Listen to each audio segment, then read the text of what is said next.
As estatísticas do IBGE conseguem revelar os números de que a igreja está avançando.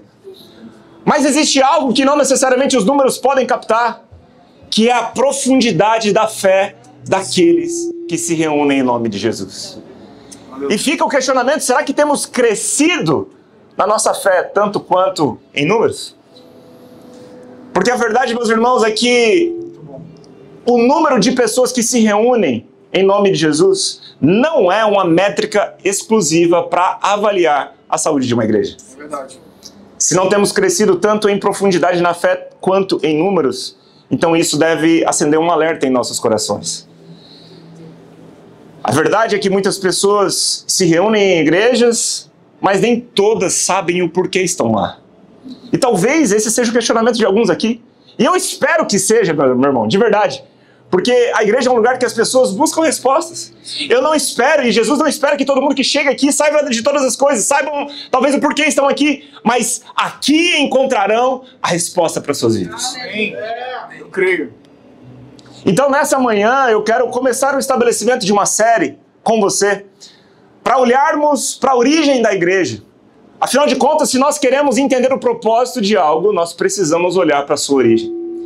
E na origem da Igreja de Jesus existem princípios fundamentais que devem permear agora mesmo a nossa caminhada na fé. Antes de entrar nessa mensagem, eu quero muito saber quem são aqueles que nos visitam pela primeira vez. Eu estava esquecendo disso. Mas se você está aqui pela primeira vez na Igreja United Pinheiros, afinal de contas esse é o primeiro culto de domingo, mas se você já veio algum outro dia na reunião durante a semana, não precisa levantar sua mão. Mas se é a sua primeira vez aqui hoje, nós queremos celebrar a sua presença, tá? Então nossa família ama receber visita em casa e, por favor, me ajude a dar a oportunidade dos irmãos receberem você, fazendo um sinal com a sua mão. Se você está aqui pela primeira vez hoje, faça um sinal com a sua mão. Sejam muito bem-vindos! Uau, gente! Meu Deus! Peraí, fica com a sua mão levantada mais uma vez. Meu Deus, permaneça com a sua mão de pé, só para a gente ajudar os nossos irmãos a perceberem quantas pessoas estão nos visitando hoje pela primeira vez. Muita gente, deixa eu olhar nos olhos de cada um. Sejam muito bem-vindos, muito bem-vindos. Aqui desse lado, vamos lá. Sejam muito bem-vindos, bem-vindos, bem-vindos, bem-vindos. É uma grande honra receber cada um de vocês. Eu espero que vocês estejam se sentindo muito acolhidos aqui nessa casa, acolhidos por nós, pelos nossos irmãos da fé. E como eu já disse, se você faz parte de outra comunidade, leve um beijo lá para os seus irmãos, para o seu pastor. E se você não tem uma igreja para chamar de sua casa, seja bem-vindo à Igreja United Pinheiros. Inclusive, eu já quero adiantar um anúncio, que eu ia deixar para o final, mas já quero falar agora. No dia 26, pastor? 26 de julho, nós teremos a nossa primeira classe de novos membros e voluntários da Igreja United Pinheiros. É uma oportunidade para você conhecer mais sobre a história da igreja, que você talvez esteja considerando se membrar. Então, como é que você faz para participar? Acesse o link que está na bio do nosso Instagram ou peça ajuda de qualquer voluntário aqui para você fazer a sua inscrição. Obviamente, é completamente gratuito, é apenas para que a gente saiba quantas pessoas vamos receber, para a gente preparar uma mesa linda para poder servir você e conversarmos a respeito da história da igreja, falarmos a respeito da visão da igreja, dos pilares da igreja, das doutrinas elementares que nós cremos como uma igreja de Cristo Jesus. E se você, ao final dessa classe, desejar oficialmente se membrar dessa igreja, você vai ter oportunidade. Mas participar da classe de membresia não te obriga a se tornar um membro oficial. Então, participe, é uma oportunidade para você conhecer mais sobre a igreja. Acesse o link da bio, faça a sua inscrição. Tá lá, @Igreja United Pinheiros. Amém? Muito bom. Amém. Voltando para cá, que eu já estava no flow do espírito para entrar aqui, mas eu ia ser cobrado depois. Pastor, você não falou, você não deu, a gente não sabe quem são as pessoas que nos visitaram hoje. Cumprido, cadê a Esther? A Esther ia puxar minha orelha. Então, voltando para cá, meus irmãos, a grande questão que nós precisamos levantar, será que todos nós entendemos o porquê nos reunimos? Será que todos nós temos uma percepção real do propósito dessa reunião? Talvez sim, talvez não, mas olhando para a palavra nós encontraremos a resposta a respeito do propósito da Igreja de Jesus. Abra sua Bíblia comigo lá em Atos do capítulo de número 2, verso de número 42. Se der para ligar sem som, pode ligar. Não? Tá bom. Atos 2, 42. A gente não tem a Bíblia para acompanhar aqui hoje, mas se você não tem a sua Bíblia, tenta acompanhar com o irmão que está do lado.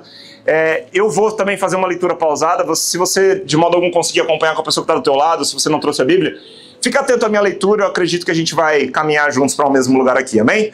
Atos 2:42. Apenas introduzindo o contexto para você, meus irmãos, aqui é o nascimento da igreja de Jesus. Aqui a igreja surge após a vinda do Espírito Santo, após o cumprimento das promessas de Cristo Jesus, de que ele enviaria um poder do alto para que os seus discípulos então pudessem ser suas testemunhas. Pedro então se levanta e faz a primeira pregação da história da igreja. Um Pedro que antes havia se acovardado, inclusive diante da negação de que ele havia caminhado com Jesus. Agora, cheio do Espírito Santo, ungido, ele se levanta e prega. E a Bíblia mostra um relato de uma grande conversão. Antes da gente ler o verso 42, eu quero ler o 41, a Bíblia diz que os que acreditaram nas palavras de Pedro foram batizados. E naquele dia houve um acréscimo de cerca de 3.000 pessoas. Uau! Eram 120. Pedro se levanta, prega, agora são pelo menos 3.120. Um avanço exponencial logo no início. Agora, além de percebermos o avanço numérico, vamos olhar para essa comunidade de novos convertidos para a gente perceber a profundidade da fé que eles caminhavam. A partir do verso 42, leremos então juntos. Todos, repita comigo, todos se dedicavam de coração ao ensino dos apóstolos, à comunhão, ao partir do pão e à oração. Havia em todos eles um profundo temor, e os apóstolos realizavam muitos sinais e maravilhas. Os que criam se reuniam num só lugar e compartilhavam tudo o que possuíam. Vendiam propriedades e bens e repartiam o dinheiro com os necessitados. Adoravam juntos no templo diariamente. Reuniam-se nos lares para comer e partiam o pão com grande alegria e generosidade. Sempre louvando a Deus e desfrutando a simpatia de todo o povo. E a cada dia o Senhor lhes acrescentava aqueles que iam sendo salvos. Aleluia! Quero introduzir essa série com você para que a gente possa perceber juntos, a cada semana, 14 marcas da Igreja de Jesus. Primeira vez que eu vou fazer uma série tão longa de mensagens, mas veio uma nota muito clara no meu espírito para que assim seja. Eu tenho meditado nesse texto como nunca antes, e observando essas 14 marcas da Igreja de Jesus, eu acredito que nós teremos a oportunidade de recebermos em nossos corações o fundamento necessário para que a gente caminhe como igreja.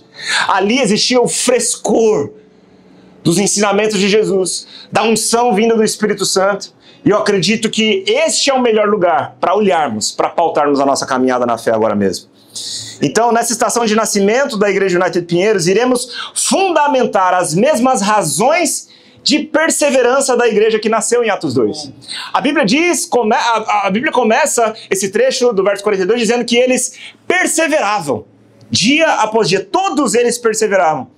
Então, se os apóstolos perseveravam em algo, meus irmãos, se a igreja do primeiro século, que provava do frescor, da unção do Espírito Santo, que continua fresca ainda hoje, mas que tinha acabado de vir, obviamente, eles foram testemunhas oculares de Cristo Jesus. Se esses irmãos estavam perseverando em algo, nós também precisamos perseverar nas mesmas coisas. Vamos entender quais são elas? Primeiramente, nós dedicaremos esse primeiro episódio dessa série para falar sobre a primeira marca dessa igreja. A primeira marca de perseverança dessa igreja era a doutrina dos apóstolos. A Bíblia diz que eles perseveravam, todos eles, de coração ao ensino dos apóstolos. Ensino este que possui várias características e vários aspectos elementares, e nós poderíamos ir para vários lugares aqui, e um culto, uma reunião não seria suficiente para que a gente falasse de todos os aspectos do ensino dos apóstolos. Mas a verdade é que quando nós olhamos para o ensinamento dos apóstolos, nós observamos um elo que une todos os seus ensinamentos. A característica central, a centralidade do ensino dos apóstolos está pautada na ressurreição de Cristo. Amém. E é por esse caminho que nós iremos nessa manhã. Então, se você é daqueles que anotam, e nossa igreja tem uma cultura de anotação, você pode anotar no bloco de notas do seu celular, ou não sei se você trouxe um caderno, mas o título dessa mensagem é A Ressurreição é Real. Amém. Uma vez que construímos essa base em Atos 2:42, base que leremos todos os dias, nessas primeiras 14 mensagens. Agora nós iremos focar de uma forma específica a respeito desse ensinamento. o relato da ressurreição pauta o testemunho dos apóstolos. Vamos observar então, como texto base para a mensagem de hoje, Lucas no capítulo 24, do verso de número 1 até o verso de número 9. Essa vai ser a base da nossa mensagem nessa manhã. Abra sua Bíblia comigo, Lucas 24, leremos do 1 ao 9.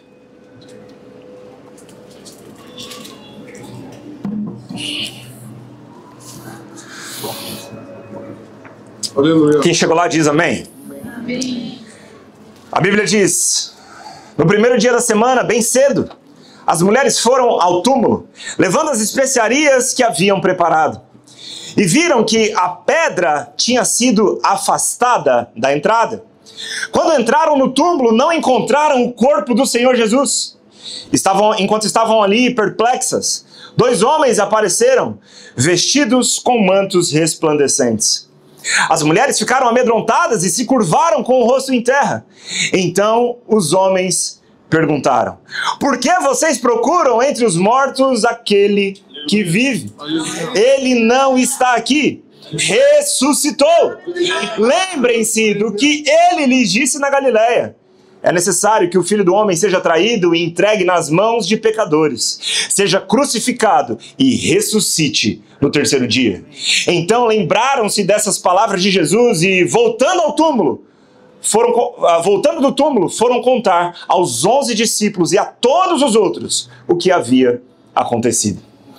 Muito bom. Mais pra frente, eu vou fazer uma leitura breve, você não precisa caminhar comigo para lá, mas no verso 44, a Bíblia mostra que Jesus ele encontra então os seus discípulos e, enquanto ainda estava com eles, Jesus disse: eu lhes falei que devia se cumprir tudo o que a lei de Moisés, os profetas e os salmos diziam a meu respeito. Então ele lhes abriu a mente para que entendessem as Escrituras e disse: sim, está escrito que o Cristo haveria de sofrer, morrer e ressuscitar no terceiro dia, e que a mensagem de arrependimento para perdão dos pecados seria proclamada com a autoridade de seu nome a todas as nações, começando por Jerusalém. Vocês são testemunhas dessas coisas. O Cristo ressurreto, a esperança que ressurge no terceiro dia. O Cristo que cumpre a profecia, aparece aos seus discípulos e, com base no relato da sua ressurreição, ele fala para os seus discípulos: vocês serão minhas testemunhas. Amém. Então, meus irmãos, a igreja, ela nasce e se sustenta sobre a convicção absoluta da ressurreição de Cristo. Essa é a doutrina elementar que diferencia, sustenta e dirige a fé cristã. Então, quando nós observamos, por exemplo, o início da igreja, nós vemos a especificidade da proclamação do Evangelho trazendo uma ênfase à ressurreição de Cristo. A ressurreição permeia a pregação do Evangelho. Por exemplo, em Atos, no capítulo 1, versículo de número 22, a Bíblia diz: a partir do batismo de João até o dia em que foi levado para o céu, quem for escolhido deverá se unir como testemunha da ressurreição de Cristo Jesus. Aqui eles estavam lidando com a necessidade de levantar um substituto para Judas. E quando eles se questionam a respeito disso, eles trazem para si mesmo a importância de que aquele que seria levantado deveria ser uma testemunha da ressurreição. Ele deveria ser capaz de proclamar a ressurreição. Logo depois do Pentecostes, Pedro, no seu primeiro sermão, em Atos no capítulo 2, verso 24, ele faz questão de lembrar da ressurreição, e ele diz: Deus ressuscitou Jesus dos mortos, libertando das dores da morte, pois era impossível que a morte o retivesse. Agora no verso 32 ele reforça: Deus ressuscitou Jesus, e todos nós somos testemunhas disso. No capítulo seguinte, ainda em Jerusalém, Pedro mais uma vez aponta a ressurreição como uma evidência incontestável diante do povo. Ele declara: vocês mataram o autor da vida, mas Deus o ressuscitou dos mortos, e nós somos testemunhas desse fato. Uma sequência de versículos que ressaltam a ênfase da ressurreição na pregação do Evangelho. Mais uma vez, agora em Atos, no capítulo de 4, verso 2, esse mesmo tema provoca agora incômodo nas autoridades religiosas. A gente vê que os apóstolos ensinavam abertamente sobre a ressurreição, enquanto pessoas se levantavam contrárias a isso. Olha só o que em Atos, capítulo 4, verso 2 diz, que eles estavam muito perturbados, os líderes religiosos no caso, porque Pedro e João ensinavam ao povo que, por meio de Jesus, a ressurreição dos mortos. Repita comigo, ressurreição. Ressurreição. Olha só para Atos 4, agora no verso 33, mesmo diante da perseguição, a igreja seguia crescendo porque o testemunho carregava o poder. A Bíblia diz então que os apóstolos davam testemunho da ressurreição. Mais uma vez, ressurreição. Ressurreição. Da ressurreição do Senhor Jesus com grande poder, e sobre todos eles havia grande graça. Paulo, por sua vez, nas cartas aos Romanos, na sua carta aos Romanos, ele apresenta a ressurreição como a autenticação da identidade divina de Jesus. Olha o que diz Romanos 1,4. E ele foi declarado Filho de Deus com poder quando ressuscitou dos mortos por meio do Espírito Santo. Agora, em Romanos, no capítulo de número 6, verso 4, Paulo também está dizendo e reforçando esse fundamento para uma nova vida cristã. Ele diz: portanto, fomos sepultados com ele pelo batismo na morte. Assim como Cristo foi ressuscitado dos mortos pelo glorioso poder do Pai, agora nós também podemos viver uma nova vida. Repara que, mais uma vez, ressurreição, ressurreição, ressurreição. A ressurreição também é a base para que vivamos uma nova vida. Afinal de contas, se Cristo Jesus não ressuscitou, não temos onde amparar a nossa fé para vivermos como novas criaturas. Só pode se tornar uma nova criatura aquele que morreu juntamente com Cristo e ressuscitou com ele para uma nova. Se não temos a ressurreição como pilar central da nossa fé em Cristo Jesus, então que esperança temos para a vida de agora e muito menos para uma vida eterna? Paulo continua agora aos Coríntios, eu estou encerrando essa avalanche de versículos sobre a ressurreição para fundamentar com você a espinha dorsal dessa doutrina. Ele diz aos Coríntios, na sua primeira carta, capítulo 15, versos 3 a 8, ele transmite o coração da tradição apostólica, dizendo: eu lhes transmiti aquilo que era mais importante e que também foi me transmitido. Meus irmãos, Paulo está falando sobre aquilo que era mais importante. Ele está reforçando aquilo que era mais importante para a igreja. E ele continua dizendo: Cristo morreu por nossos pecados, como dizem as Escrituras. Ele foi sepultado e ressuscitou no terceiro dia, como também dizem as Escrituras. Apareceu a Pedro e depois aos 12. Depois apareceu a mais de 500 irmãos, de uma só vez. Por fim, no verso de número 14... Paulo, ele ressalta o quão central é a ressurreição para a fé cristã ao dizer: se Cristo não ressuscitou, toda a nossa pregação é inútil e a fé que vocês têm também é inútil. Obviamente, essa afirmação de Paulo, ela é retórica, ela tem uma autoexplicação, mas Paulo, ele faz questão de levantar essa suposição da não ressurreição de Cristo em meio à sua afirmação, porque era justamente isso que ele queria fazer. O fato de ele levantar esse questionamento era pela circunstância de existir naquele contexto muitos questionamentos acerca da ressurreição de Cristo Jesus. Muitos questionamentos acerca desse fato. Desde o início da história da igreja, a ressurreição sempre foi o ponto mais controverso e confrontador da fé cristã. A cruz, ela até poderia ser aceita como uma tragédia, como um martírio. Os ensinos de Jesus até poderiam ser admirados, como filosofia, ética ou espiritual, mas a ressurreição sempre foi e ainda é o divisor de águas da nossa fé. É por isso que a gente começa nessa evidência. Porque se Cristo ressuscitou, então tudo que ele disse é verdadeiro. Aleluia. Mas se Cristo não ressuscitou, todo o cristianismo se desmonta. Entende? Porque essa é a centralidade, é a espinha dorsal do discurso dos apóstolos. E ao longo da história, diversas suposições, teorias e negações foram construídas para tentar justificar o túmulo vazio e invalidar a ressurreição de Cristo Jesus. Não diferente nos dias de hoje.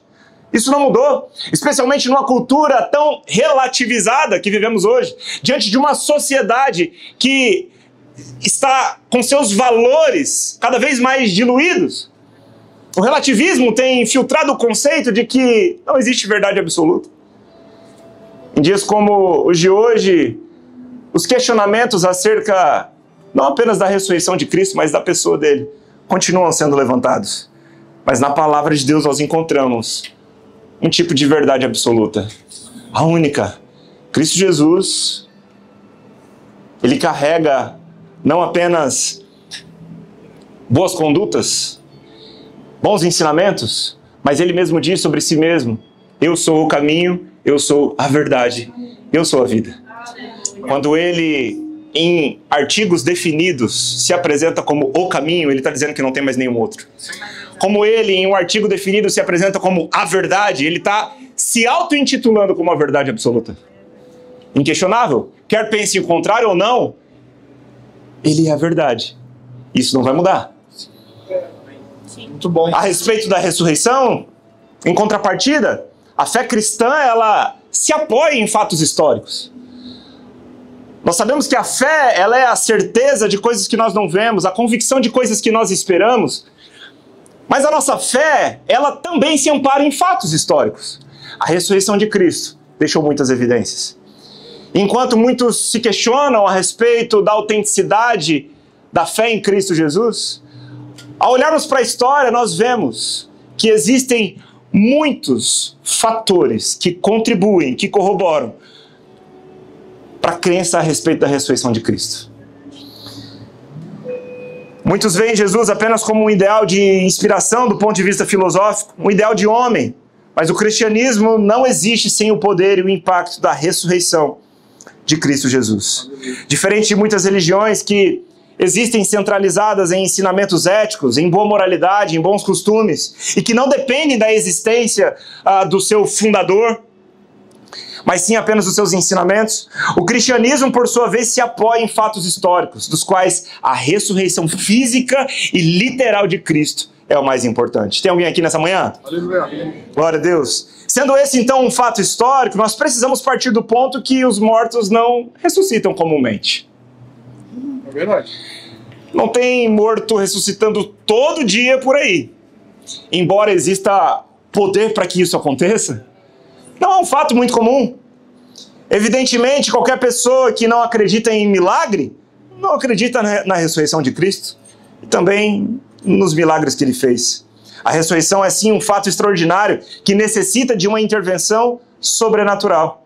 Então, diante disso, é justo, é necessário que consideremos as evidências históricas, testemunhais e lógicas e espirituais que sustentam a realidade da ressurreição de Cristo. Como C.S. Lewis escreveu, o cristianismo, se é falso, não tem nenhuma importância. Se é verdadeiro, é infinitamente importante. A única coisa que ele não pode ser é moderadamente importante. Eu creio que hoje, pessoas que entraram aqui por essa manhã, buscando respostas a respeito da sua própria vida e a respeito do propósito da igreja, precisarão sair daqui tomando uma decisão. Porque não tem como a gente olhar para o relato do Evangelho de Cristo Jesus, olhar para o que ele disse acerca dele mesmo e ficar no meio do caminho. Não tem como ter Jesus apenas como um fã se nós entendemos quem ele diz que ele é. Porque se ele é quem ele diz que é, ele é a verdade. Aleluia. Ele é a vida.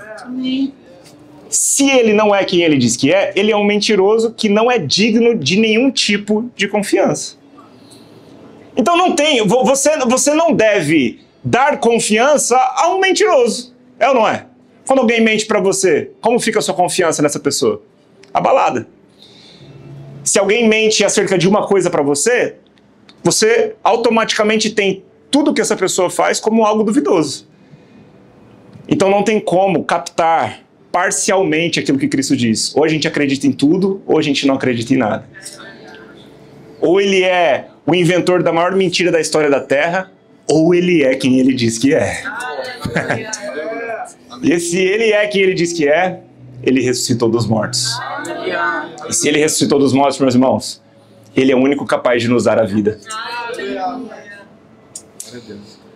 Primeira grande evidência e um argumento importante para nós pautarmos como uma evidência histórica da ressurreição de Cristo Jesus é a respeito da morte dele e o estado do corpo dele.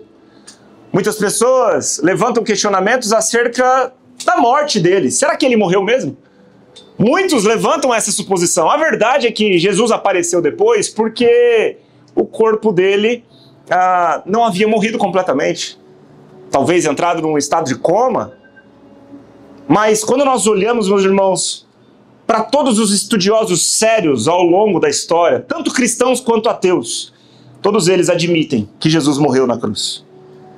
Não há nenhum registro, inclusive, de alguém que tenha sobrevivido à crucificação romana. Não tem nenhum relato na história de um sobrevivente. A crucificação era um método de execução fatal e implacável. Muito bom. Áreas médicas estudam a morte de Cristo Jesus. E um dos principais jornais que publicam estudos médicos no mundo, Journal of the American Medical Association. Pegou meu inglês? Muito bom. Muitas pessoas levantam esse questionamento enquanto um dos jornais mais respeitados do mundo analisou os relatos da crucificação e concluiu: o peso da evidência histórica e médica indica que Jesus morreu na cruz. Esse argumento, ele é o mais pífio, porque de fato existem muitas evidências que Jesus de fato morreu. Agora, muitos se questionam acerca da tumba vazia. Muitos levantam o questionamento de que, na verdade, roubaram o corpo de Jesus. Mas muitos se questionam se de fato a tumba estava vazia. E quando a gente olha para o relato dos seus próprios opositores daquele contexto, eles admitiram implicitamente que o corpo de Jesus de fato não estava lá. Porque quando a notícia se espalha, os líderes ficam preocupados. E agora, o que é que a gente vai fazer? Esse cara disse que ia ressuscitar e ele realmente não está mais lá. Existiam interesses políticos, religiosos, existia poder e interesse ali para cessar o avanço da influência que os discípulos estavam ganhando dentro daquele contexto social. Influência que não era um interesse, o alvo central da vida dos discípulos, mas que era uma consequência deles caminharem como Jesus caminhou. Os líderes religiosos estavam perdendo autoridade e influência diante do povo. E agora, o que é que a gente vai inventar? E quando eles estão se questionando acerca de que tipo de argumento eles trariam como uma notícia para a sociedade, os discípulos eles anunciam indiretamente que o corpo não estava mais lá. Porque quando eles bolam a ideia de que haviam roubado o corpo. Então esse argumento cai por terra. Biblicamente, os documentos históricos mostram que a ideia deles foi dizer que haviam roubado o corpo. Então o túmulo de fato estava vazio. Existe lá um lugar histórico hoje em Jerusalém. Eu creio que teria a oportunidade de conhecer esse ano. Fui convidado para uma viagem com tudo pago para lá, gente. Glória a Deus.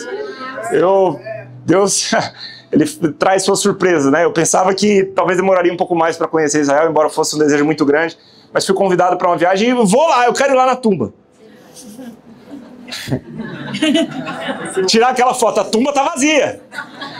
Mas ela não tá vazia só agora, ela estava vazia quando as mulheres chegaram lá. Sim.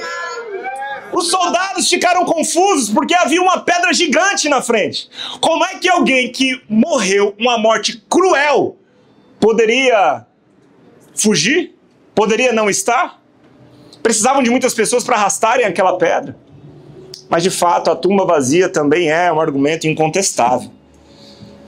Porque se Cristo Jesus não tivesse ressuscitado, bastaria pegar o corpo, bastaria apresentar o corpo, bastaria exibir Jesus publicamente, acabaria o assunto. Mas porque a tumba estava vazia, eles não puderam fazer isso. Muito bom.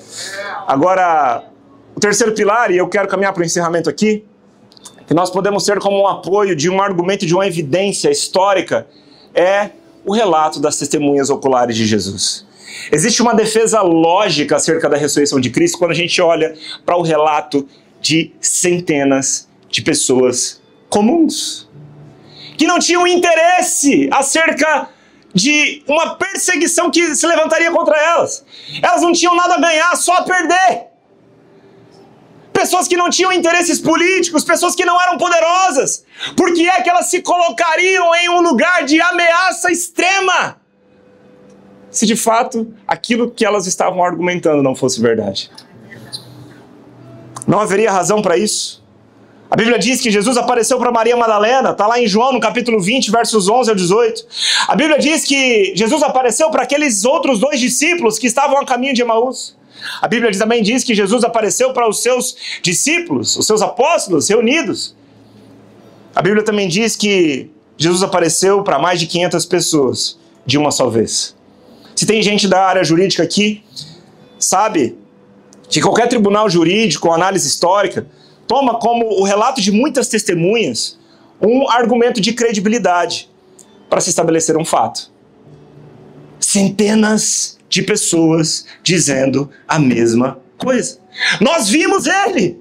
Ele apareceu entre nós! Centenas de relatos concordantes de pessoas comuns que diram ter visto Cristo após a sua morte. Aleluia! Agora, se a ressurreição é uma farsa, ela também teria que superar alguns obstáculos históricos e sociológicos quase que intransponíveis, especialmente para o contexto do primeiro século. Primeiro, por que escolher mulheres como as primeiras testemunhas? Elas foram as primeiras a chegarem lá. Se os discípulos quisessem inventar uma história convincente para convencer a população acerca de uma farsa, eles não teriam escolhido mulheres para propagar essa história. As primeiras testemunhas foram mulheres. E por que não? Por que não as mulheres? Porque naquele contexto, o relato de uma mulher não tinha credibilidade. Não era tomado como algo digno de confiança. Mas o fato de ter sido mulheres reforça, paradoxalmente, que existe a veracidade desse fato. Amém. Outro ponto, por que tantas pessoas afirmam ter visto Jesus sobre esse contexto de ameaça, como nós já falamos? A sociedade judaica e romana naquele tempo era hostil à mensagem cristã. Qualquer um que se declarasse seguidor de Jesus e proclamasse a sua ressurreição corria risco de prisão, tortura e morte. Ainda assim, centenas disseram ter visto ele e mantiveram esse testemunho mesmo diante da perseguição. Outro fato, diante disso, por que os discípulos morreriam por algo que eles sabiam ser uma mentira? Meus irmãos, é muito possível que alguém morra por uma mentira. Muitas pessoas morrem por mentiras ainda hoje, mas morrem pensando ser verdade. É verdade. Ninguém morre por uma mentira sabendo que é uma mentira. E não por acaso, todos morreram e até o fim não negaram a sua fé. Conforme Pedro e João, diante do confronto, dizem em Atos 5, nós não podemos deixar de falar daquilo que vimos e ouvimos. Não tem como desver aquilo que eu vi. As profecias declaravam que ele morreria e ele morreu, mas também declaravam que ele ressuscitaria. E ele ressuscitou. Eu vi o Cristo. Não tem como voltar atrás. Ele apareceu para mim. Talvez você esteja aqui nessa manhã se questionando acerca da sua caminhada cristã. Os discípulos, depois da morte de Jesus, caminham desesperançosos. Porque eles haviam entregue suas vidas, dedicado as suas vidas a seguir Jesus. Chega um determinado momento que esse Jesus morre. E quando Jesus morre, a esperança morre também. Quando Jesus morre, Pedro volta a pescar. Quando Jesus morre, os discípulos que deveriam permanecer em Jerusalém vão desesperançosos em sentido a Emaús. Mas porque ele ressuscitou, no terceiro dia, a esperança ganhou vida. As promessas que você recebeu do Senhor, o encontro que você teve com Jesus, ganha vida pelo poder da ressurreição. Talvez você esteja num momento de questionamento, talvez você esteja num momento baixo da sua fé. Tome coragem pela história de Tomé. Muitos conhecem Tomé apenas pelo seu relato de incredulidade. Quando Cristo apareceu para os discípulos, Tomé não estava na reunião. Estava ele desesperançoso ao ponto de não ter permanecido. Talvez você tenha chegado aqui depois de uma longa caminhada, distante de uma comunidade na fé. Mas quando Tomé aparece, em meio aos irmãos, o que eles falam? Tomé, você não vai acreditar. Não mesmo, né? Ele apareceu. Tomé fica cheio de dúvida. Tomé não acredita naquilo. Nem quando Jesus aparece. Jesus aparece com os cravos, o buraco dos cravos na sua mão. Tomé havia dito que só iria acreditar se ele colocasse o dedo no buraco do cravo. Jesus olha para ele e fala: Tomé, toca aqui na minha mão. Veja que sou eu. Aleluia. A vida de Tomé nem sempre foi assim. Quando nós olhamos para um dos relatos do Evangelho, nós vemos os discípulos dentro de um contexto de perseguição. Jesus havia saído fugido de uma cidade por causa de uma perseguição que se levanta contra ele. Mas no meio do caminho, né, Jesus, em um dado momento, decide voltar para lá e ele compartilha essa ideia com os discípulos. Todos ficam amedrontados. Jesus, como é que a gente vai voltar para lá? A gente está sendo perseguido lá, eles vão matar a gente. Tomé se levanta e diz: nós vamos com ele, nem que seja para morrer junto. Uau. Você sabia desse relato da vida de Tomé? Ele se levanta em um contexto de perseguição e fala: eu vou, nem que for para morrer junto. Talvez um dia você já teve uma fé elevada, assim como a de Tomé, corajoso naquele momento. Talvez você já tenha dito para si mesmo: eu creio nesse homem. Eu creio que ele é o Filho de Deus. Eu vou viver a minha vida por ele, mas em um certo momento a desilusão tomou conta da sua caminhada. Na morte de Cristo, os discípulos ficam desesperançosos, ao ponto do Tomé, aquele que era corajoso, ficar duvidoso acerca da ressurreição daquele que havia prometido que ressuscitaria. Mas ainda assim, ainda diante de um contexto de dúvida, ainda diante de incredulidade, ainda diante de muitos questionamentos de Tomé, Jesus dá a oportunidade. Tomé, bem-aventurado aquele que não precisa ver para crer. Mas, toca aqui. Muito bom, muito bom. Irmão, Aleluia. a abordagem de Jesus a Tomé, ela é tão poderosa.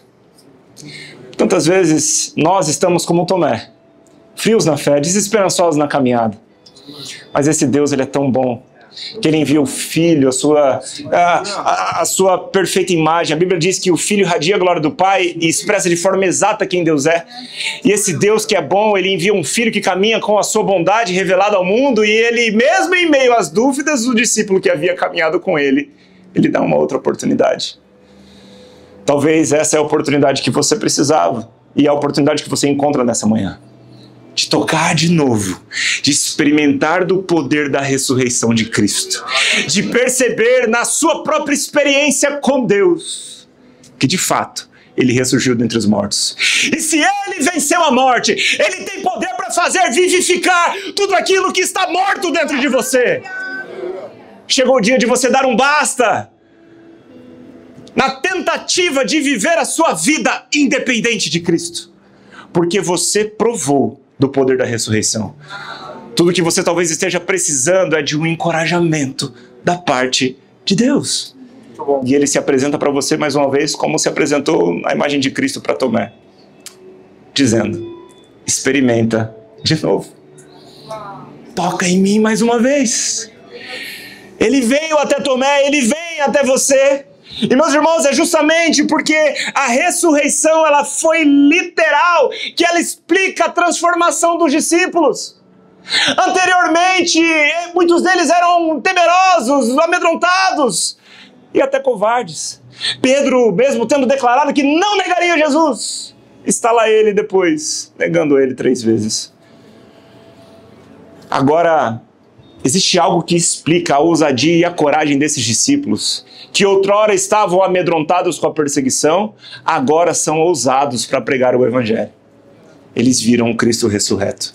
E mais, eles foram revestidos do poder do Espírito Santo, cheios de coragem, cheios de ousadia. Não havia como mudar. Era incontestável o Cristo ressurreto que eles tinham tido a oportunidade de ver. Por fim, 1 Coríntios, no capítulo 15, verso 17, daremos continuidade à leitura que iniciei a partir da afirmação de Paulo a respeito da ressurreição de Cristo. Ele diz: se Cristo ressuscitou, a fé que vocês têm é inútil, e vocês ainda estão em seus pecados. Nesse caso, todos que adormeceram crendo em Cristo estão perdidos. E se a nossa esperança em Cristo vale apenas para essa vida, somos os mais dignos de pena em todo o mundo. Mas se de fato Cristo ressuscitou dos mortos, Ele é o primeiro fruto da colheita de todos que adormeceram. E uma vez que a morte entrou no mundo por meio do pecado de um único homem, agora a ressurreição dos mortos começou por meio de um só homem. Assim como todos morremos em Adão, todos os que estão em Cristo receberão nova vida. Aleluia. Só existe salvação porque houve ressurreição.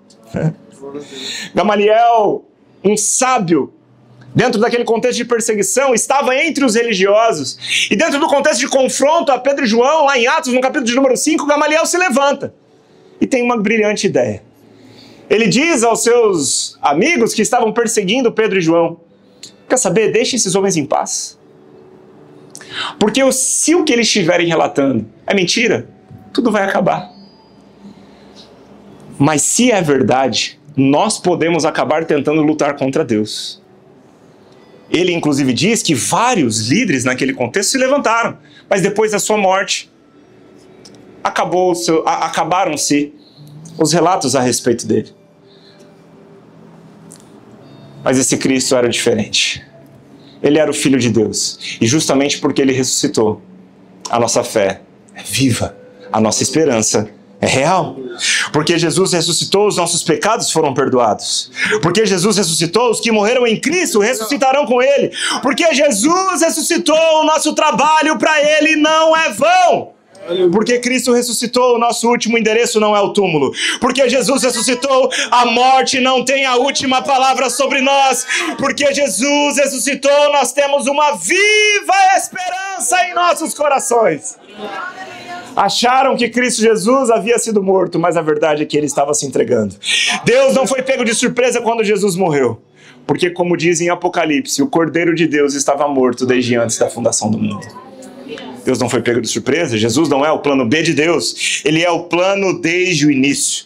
Cristo morreu na cruz para nos salvar, mas ressuscitou, venceu a morte e voltará para nos buscar. Meu irmão, em nenhuma outra fé há vitória sobre a morte. Por isso que a ressurreição de Cristo Jesus diferencia a fé cristã de todas as outras. A evidência a respeito desse fato, todos os relatos das suas testemunhas, a tumba vazia, a evidência acerca da morte do corpo de Jesus, elas apenas testificam a revelação que recebemos em nossos corações. A notícia que veio do túmulo vazio de Jesus é a melhor notícia que o mundo já ouviu. Em nenhuma outra fé há vitória sobre a morte, porque todos os seus profetas estão mortos. Toda vez que você se questiona em seguir a fé de um profeta que morreu, você também está seguindo uma religião morta. Você está cogitando seguir uma fé que não é viva. Muito bom, pastor. Muito bom. Ainda que em meio a esses ensinamentos hajam muitas coisas que sejam boas, o Evangelho de Cristo Jesus não se pauta e não se resume em tornar o ser humano melhor em suas condutas. Vai além disso. O Evangelho de Cristo Jesus é feito para aqueles que estão mortos e precisam de vida. E só em Cristo nós a encontramos. É por isso que a nossa fé na ressurreição também é essencial para a salvação. Por isso Paulo declara em Romanos 10:9: se você confessar com a boca que Jesus é Senhor e crer em seu coração que Deus o ressuscitou dentre os mortos, será salvo. Aleluia. E talvez você se questione, pastor, mas ainda assim não cabe no meu intelecto, não entra na minha mente o fato de uma operação, de uma intervenção sobrenatural.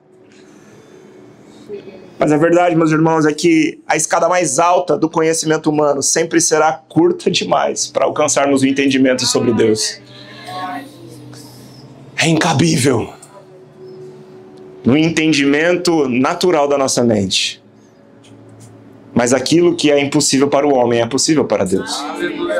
Tudo que Deus espera de você não é que você tenha uma habilidade tremenda de cruzar todas as evidências para que assim possa crer, mas que você possa render o seu coração para que aquilo que não cabe na sua mente entre nele. Muito bom. É possível provar. Aleluia. É possível experimentar. E mais do que isso, é possível viver como uma testemunha de Cristo, porque você provou dentro do seu coração do poder da ressurreição. Se coloque de pé no seu lugar.